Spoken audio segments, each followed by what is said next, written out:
ça te dépasse. Ça commence bien. Laurence Cochard-Pusségur, bonjour, on va mettre les deux. Donc tu es infirmière. Infirmière, c'est donc ton métier. La question c'est pourquoi avoir fait ce choix pour commencer?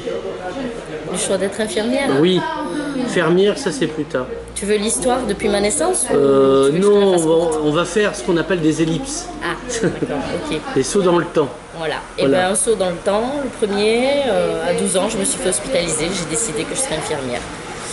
Voilà. Le costume, les soins, la volonté d'aider les autres? Non, c'est parce que j'ai vu une infirmière qui traitait une petite fille de 13 ans de connasse. Et c'était toi la petite fille de 13 ans? Non, c'était pas moi. C'était la petite fille qui était hospitalisée à côté de moi. Ouais, mais est-ce que c'était une connasse? Ça arrive, hein? Non, elle avait mal, elle avait juste mal. Et voilà, et du coup, je me suis dit que je serais infirmière et que je ne serais pas comme ça. D'accord. Voilà. Alors, tu as fait tes études en Belgique.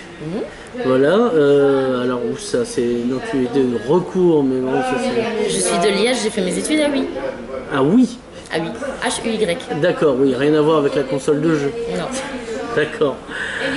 Et donc tu as atterri ici, tu t'es marié, tout ça, tu as eu des enfants, c'est merveilleux. Enfin c'est merveilleux quand j'en parle. Après c'est pas moi qui m'en occupe, donc ça me fait... C'est merveilleux aussi. Mais apparemment déjà un chat c'est chiant, enfin bon ça n'a rien à voir avec ça. Donc tu as commencé, puisque c'est là qu'on s'est connus, en dialyse. Comment tu t'es spécialisé d'abord? J'ai pas commencé en dialyse. Oui. J'ai commencé dans une clinique de soins de suite. Ouais. Voilà, dont je tairai le nom. Ouais. Et voilà, donc j'ai fait ça pendant 2 ans, 2-3 ans. Et après, j'ai atterri en dialyse sur les conseils d'une de mes consoeurs, Cathy. Voilà, qui m'a dit viens en dialyse, tu verras, c'est super. Et voilà, quand j'ai décidé de changer, j'ai pris rendez-vous avec Madame Gadet. Et voilà. J'ai atterri en dialyse. Et effectivement, c'était super. Jusqu'à un moment particulier. Alors, tu te rappelles de l'année? Parce que moi, j'ai pas l'année en tête précisément. La grève, oui. Attends, ça fait... Alors, ça fait 2 ans et demi que je fais du libéral. Il y a 3 ans et demi, 4 ans ouais, voilà. Donc, alors, Medipol est un groupe de cliniques et un groupe d'investisseurs britanniques, Bridgepoint, investit à hauteur de 50% dans le capital. Et la première chose qu'ils font, c'est supprimer les primes. Ou je me trompe? Il devait y avoir de ça, je me rappelle plus très bien. Ouais, il devait y avoir de ça, oui. Ça a été, disons, l'élément déclencheur, je pense, de la grève. Et puis, bon, après... 9 jours de grève, si mes souvenirs sont exacts, toujours. 9. Et à la fin, vous faites plier, puisque vous envoyez les facturières négocier, et toi, tu es vénère et écœuré. Oui, je pense que j'étais un peu énervée, mais je me rappelle pas non plus super bien. Moi, je me rappelle bien, mais... Un peu écœurée, oui. Parce que, ben voilà, parce que c'était remonté comme un coucou suisse, même, je peux te dire, à l'époque. Ouais, parce que j'ai pas fait... j'ai pas choisi mon métier d'infirmière pour faire justement du commerce et je trouvais qu'on en était un peu arrivé là, voilà, c'est-à-dire faire de la rentabilité et pour moi c'est difficile de faire de la rentabilité en faisant du soin, en prenant soin des gens. Voilà, alors tu me diras, mais tu fais du libéral, mais c'est pareil, je fais pas du libéral pour faire de la rentabilité. D'ailleurs, je ne fais pas spécialement de la rentabilité, ma vie est un peu plus facile, mais non plus... Donc tu as choisi de passer en libéral, justement, écœuré après cette histoire? Un peu écœuré, et puis après pour des raisons personnelles aussi, hein, qui, voilà, parce que ça me facilite la vie de pouvoir faire mes plannings moi-même, de ne plus travailler de nuit, parce qu'en clinique, le salaire étant ce qu'il est, seul avec 2 enfants, il fallait faire les nuits, mais ça a ses avantages et aussi ses inconvénients, donc voilà, c'est le tout. Voilà. Il y avait un peu d'écœurement et il y avait aussi beaucoup de ma vie personnelle qui m'ont fait faire ce choix à ce moment-là. Alors qu'est-ce qui change quand on passe au libéral? On fait plus d'heures? Non. Sur la théorie, non. C'est-à-dire que je suis passée de dialyse où je travaillais 16 jours par mois à du 12 jours par mois pour... voilà. Donc déjà, je gagnais 4 jours pour un salaire plus ou moins équivalent et sans faire de nuit. Déjà, à ce niveau-là, ça valait le coup. et j'ai perdu le fil. Et oui, non, est-ce que tu travailles plus qu'avant? Ah oui, alors voilà. Alors après, oui, ça dépend. Ça dépend vraiment de la tournée, quoi. Ça dépend des soins qu'on a. Moi, je travaille dans un cabinet où on n'est pas là pour faire de l'abattage. Enfin, on essaye vraiment de conserver. Tu restes conséquente avec tes idées. Ouais, ah oui, oui, oui. Ah, oui, et les autres aussi, du coup. J'aurais vraiment du mal, quoi. Et j'ai la chance d'avoir 2 collègues aussi qui fonctionnent un peu comme ça. C'est-à-dire que on ne charge pas à mort notre tournée pour faire de l'abattage et pour rentrer du fric à tout prix, quoi. Voilà. On essaye d'avoir notre salaire, le salaire qui va bien, mais sans que ce soit au détriment de nos patients. C'est pas intéressant. Enfin, non, c'est pas intéressant. Alors, c'est quoi le métier d'une infirmière libérale? Parce que avant, donc en dialyse, tu étais toréador. Voilà. Sauf que tu avais la bonté de ne pas repartir avec les 2 oreilles et la queue des patients. Et donc, infirmière, bon, il y a un côté, comme dirait Monique, qu'on salue au passage. Mon passage préféré, c'est du nettoyage. Il y a du nettoyage de vieux et de patients, beaucoup, mais il y a des soins plus techniques aussi. C'est quoi la proportion? C'est rude de dire ça, du nettoyage de vieux. Je suis pas tout à fait d'accord, oui, effectivement. Ouais, parce que toi, t'es gentille. Si on schématise et qu'on caricature à mort, c'est ça. Mais après, il y a vraiment il y a vraiment tout un tas de choses qui a trait à notre rôle propre quand on fait une toilette qui est de l'ordre vraiment de la surveillance, de l'accompagnement, de la relation d'aide, de tout un tas de choses. Ah, c'est vraiment super réducteur. On entend souvent les gens dire ah, moi je veux pas faire du libéral, je veux pas laver des culs, mais il n'y a pas que ça, quoi. Oui, il n'y a pas que des culs. Il n'y a pas que ça. Il y a les pieds aussi. Voilà. Ouais, bon, pas trop souvent quand même. On n'est pas pédicure, bordel. Ouais, voilà. C'est vachement réducteur parce qu'il y a tout un tas de. Au cours d'une toilette, on fait vraiment tout un tas d'autres choses qui a trait à notre rôle propre et puis qui sont juste aussi de l'ordre de l'humanité et du contact avec les gens, quoi, de la relation, de ce qu'on peut apporter. Il y a des gens qui ne voient personne sur une journée. Alors, tu vas me dire, la Sécu, elle te paye pas pour tenir compagnie aux gens, mais il y a aussi un peu de ça, quoi. C'est aussi au décours de ça que tu fais de la surveillance, que tu peux analyser l'environnement, l'état de la patiente. On a beaucoup de femmes. Si ça se dégrade, voilà, là on arrive en période chaude, il va y avoir tout le suivi d'hydratation. Oui, voilà, il faut le vide en stress hydrique, il faut l'arroser souvent. Voilà, c'est ça. Après, oui, effectivement, on fait énormément de toilettes. Les soins techniques et la dialyse, ça manque. On a envie d'y penser trop. C'est un choix. Sinon, c'est injection, oui, des injections, des pansements, des retours de bloc, des pansements d'ulcères, des personnes en fin de vie, voilà, de l'accompagnement ou des soins techniques comme des alimentations entérales ou parentérales. Il y en a aussi. Hein. C'est la partie la plus rigolote, quoi. Le fameux mange, sinon tu vas manger. Voilà. Donc voilà. Beaucoup d'injections et de pansements après, hein, des diabétiques, des suivis diabétiques aussi. Alors, qu'est-ce qu'on connaît de la ville de Perpignan? Est-ce qu'on a un regard particulier, justement, sociologiquement? Est-ce qu'on a du Bourges? Est-ce qu'on a du Gueux? J'aime bien... Alors, je peux pas parler pour toute la ville de Perpignan, je tourne que sur un quartier assez restreint et qui est quand même, on va dire, un bon quartier, en ouvrant beaucoup de guillemets. Voilà.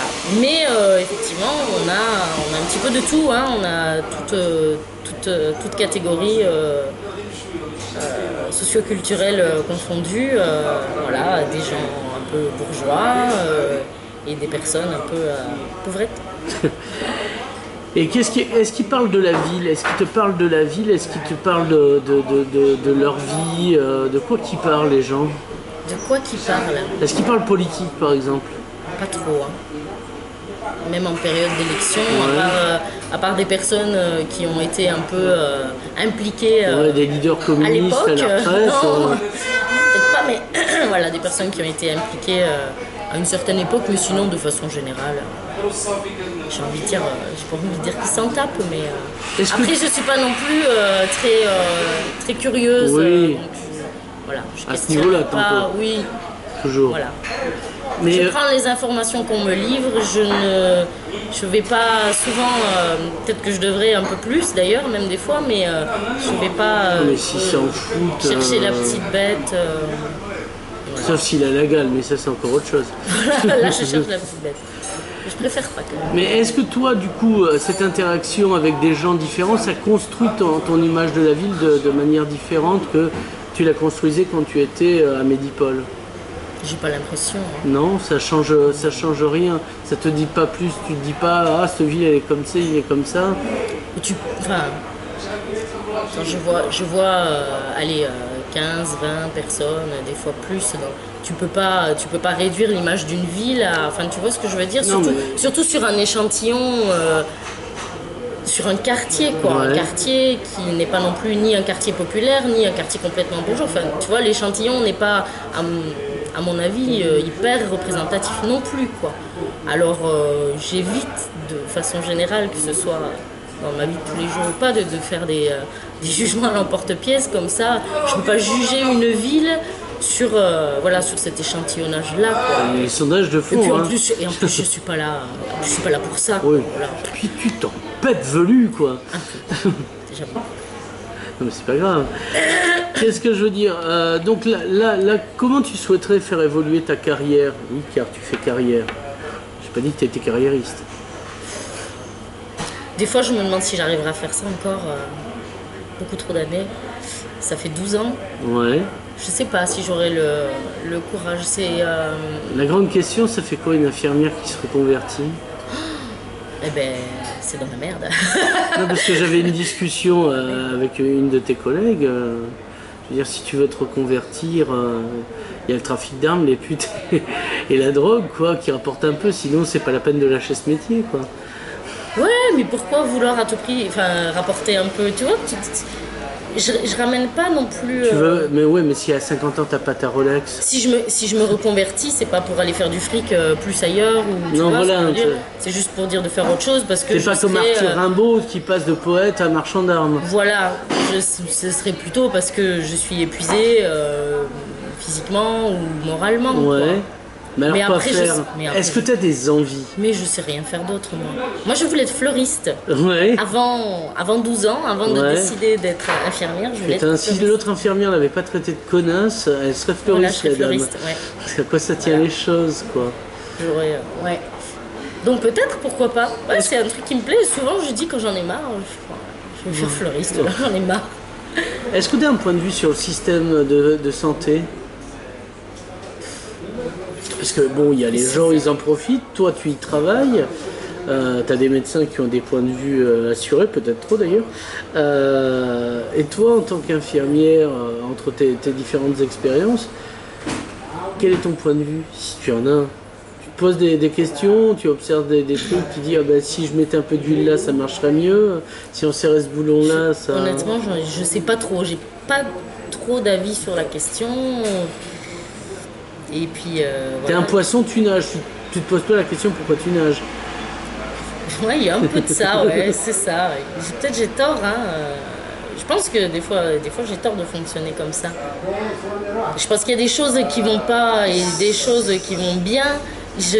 J'aurais pas un discours j'aurais pas un discours radical, quoi, de dire il faut faire ça ou il faut pas faire ça. Il y a forcément des choses à améliorer et d'autres choses qui fonctionnent bien et qu'il faudrait conserver. Il y a des choses qui te heurtent à titre personnel, que tu as vécu. Et il y a des choses, oui, il y a des abus, il y a des abus, il y a des...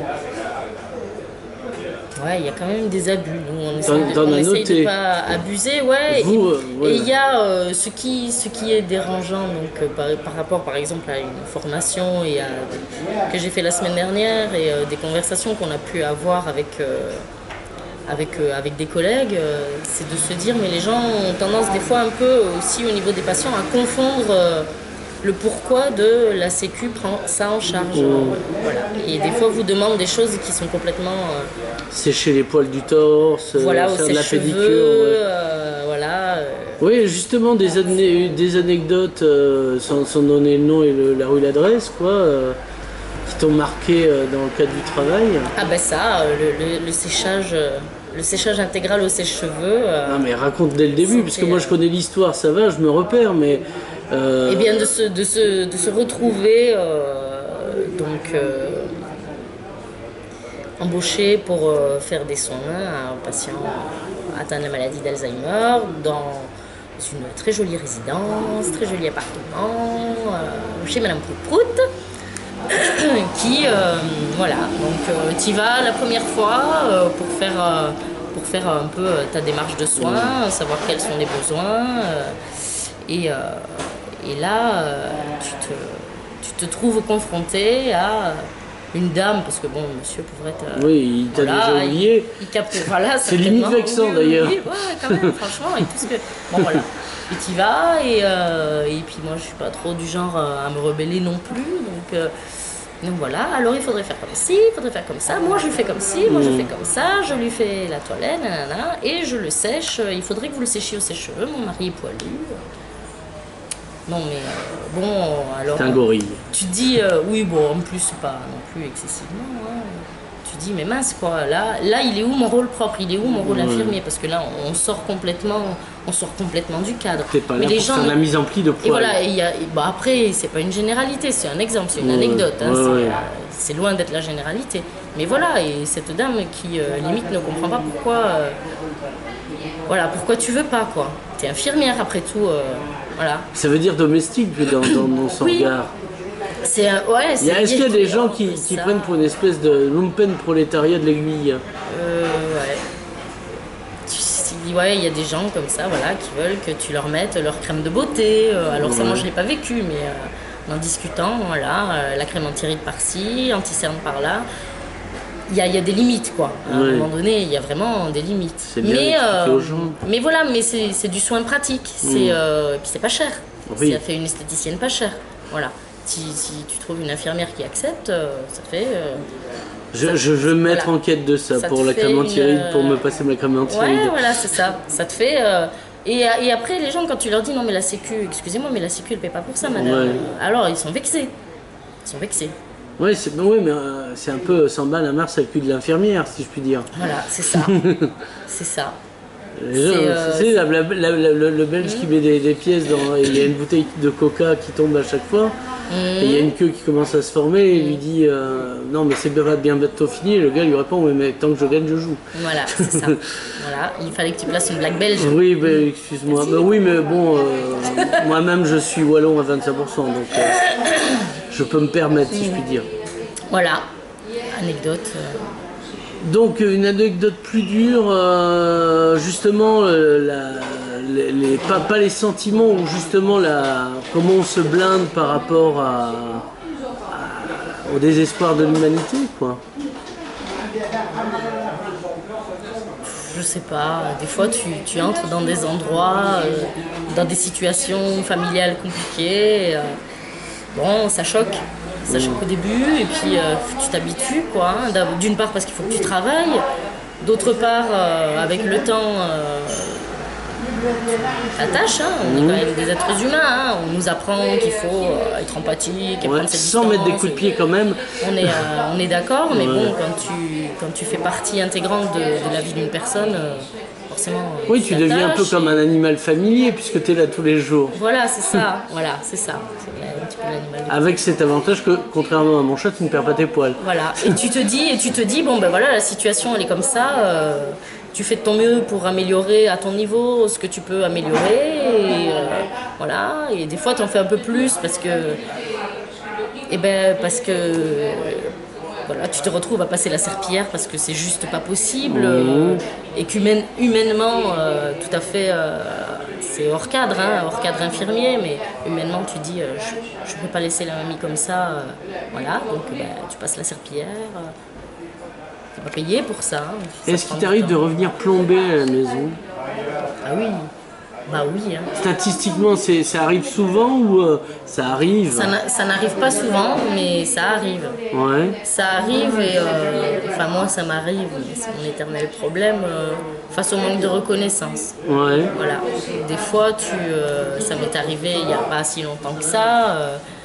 Tu fais des choses pour une mamie qui qui vit chez sa fille. Hein, donc voilà, mais relation familiale assez compliquée, une famille un peu entre guillemets démissionnaire ou en tout cas qui se repose je suis pas infirmière, assez bien, qu'est-ce que c'est toi voilà, qui se repose bien sur le personnel et enfin, le personnel qui est très rare parce qu'il ne faut pas non plus qu'il y ait trop d'intrusion dans la vie de tous les jours. Donc voilà, tu te retrouves à faire des choses comme chauffer le café, monter le linge pour qu'il soit lavé, changer les draps du lit des fois, parce que juste ça fait 3 semaines que tu le demandes et que tu peux plus, quoi. Tu peux pas. Oui, puis à partir de 20 punaises dans le lit, ça commence à être pénible, quoi. Bon, alors tu fais des choses et puis un beau jour, tu te fais incendier parce que t'as pas fait un truc que tu n'étais pas censé faire. Tu vois ce que je veux dire? C'est-à-dire des choses que petit à petit tu as fait parce que juste par, je sais pas, humanité ou par bêtise, j'en sais rien. Parce que des fois tu fais des trucs que tu devrais pas. Et bon, voilà, tu l'as fait et le jour où tu l'as pas fait ou ta remplaçante ne l'a pas fait, tu te fais démonter, quoi. Je me suis fait démonter il y a pas longtemps. Ah oui, par la fille d'une patiente qui m'a dit mais c'est de votre responsabilité. Je dis non mais attendez, là, de remonter les culottes de votre maman pour que vous les laviez, c'est de ma responsabilité. À un moment donné, il faut abuser, il faut pas abuser, quoi. Les culottes, elle peut très bien descendre quelques marches, aller les chercher et voilà. Et puis pas faire un flanc, quoi. Hein. La mamie, elle les planque, ses culottes, bon, c'est pas très grave en même temps. Voilà, c'est un jeu comme un autre. Et puis si elles sont pas lavées lundi, elles seront lavées mardi. Et voilà. C'est pas... Il n'y a pas de quoi en faire un drame. Donc là, tu rends plombé. Parce que tu donnes de ta personne. Après, les mamies, elles ont leur caractère, mais après, la mamie, elle... voilà, qu'est-ce que tu veux, elles ont 97 ans, 96. Ah oui, et puis ça vieillit de plus en plus, ces bêtes. Voilà, la tête, c'est pas tout à fait ça. Tu le fais pour elle, quoi. Les jambes non plus, d'ailleurs. Et des fois, voilà, moi, ce qui me tue, et c'était déjà ce qui me tuait en clinique, pour ça, c'est un peu le manque de reconnaissance. Voilà. Mais est-ce que c'est pas un métier, déjà on se fout de votre gueule parce que vous faites 3 ans, vous en reconnaissez 2, encore qui je crois que ça s'est vaguement arrangé, je sais pas où vous en êtes maintenant. Donc déjà, tu commences ta carrière, on se fout un peu de ta gueule. Voilà. Et puis on se dit, après c'est à la lance, si t'es assez conne pour accepter ça. Parce que tiens, puis apporte les cafés, tu vois. Ce que la formatrice nous disait la semaine dernière, c'est ça, c'est qu'effectivement, pour la majeure partie des gens, c'est un métier que tu choisis vraiment, un peu avec tes tripes et un peu par vocation. Voilà, t'as un peu, des fois, la poire de service. C'est pas comme ça pour tous les infirmiers. Après, il y a des pots de vache. Je suis pas fan des généralités. Hein. Il y a des gens qui s'en sortent certainement très bien. Il y en a qui pratiquent l'euthanasie et qui héritent de plusieurs patients. Non, mais ça existe aussi. Je ne sais pas. C'est pas ta technique. Je fais pas ça, non. Tu t'iras nulle part, moi je peux le dire. Ouais, non, j'irai nulle part, j'hériterai pas. Bon, c'est pas grave. Qu'est-ce que je t'ai pas demandé que ça serait important que tu veux nous dire, à part que tu as une 4L à vendre? À part que j'avais pas envie d'être filmée. Ouais, non, il y a un truc que j'aurais oublié dans le parcours. Je te Tu as posé toutes les questions que tu voulais poser. Dans l'absolu, oui, je dirais oui. J'ai répondu comme tu voulais. Correctement, ouais. Tu gagnes le voyage au Brésil. Ah, mal. Ouais, je peux pas, j'ai pas ce genre de congé. Laurence, merci. De rien.